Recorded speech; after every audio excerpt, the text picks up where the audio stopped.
If you're like me, winter's the time of year where all you want to do is stay inside, pour yourself a warm beverage, and sit by the fire. While we have the luxury of remaining indoors to avoid the cold, birds aren't so lucky. Once temperatures dip below freezing, their little bodies must work overtime to stay warm, which burns a lot of calories. To help them endure the winter, today I'll be showing you an easy way to provide them a calorie-dense meal in the form of suet cakes. Suet is traditionally made of animal fat, but to keep things simple, today we'll only be using ingredients that you probably already have at home.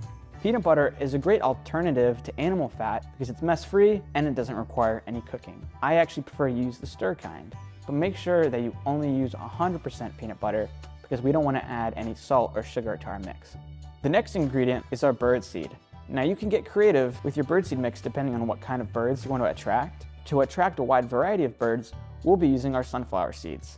Our third and final ingredient is raisins. Now you can get fancy here with all kinds of dried fruits, but raisins are cheap and easy to find at any grocery store. Personally, I always somehow end up with boxes of raisins in my kitchen that I never eat, so this is a good way to get rid of them.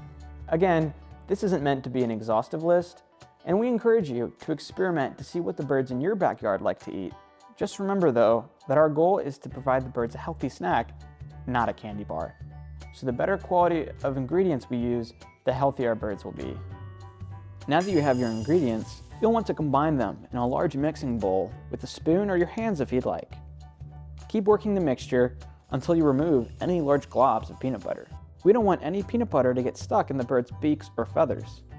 Once the suet is of even consistency, pour it into a square Tupperware container until it's about an inch thick. You can hold up the Tupperware container to your suet cage to make sure it will fit inside. Finally, put your container in the freezer to set. Don't put your suet cages out unless the temperature dips below 40 degrees. If it's too warm, our suet will spoil, or if you're using fat, it'll go rancid. Suet cakes are a great source of fat and protein for birds in the winter when food is scarce.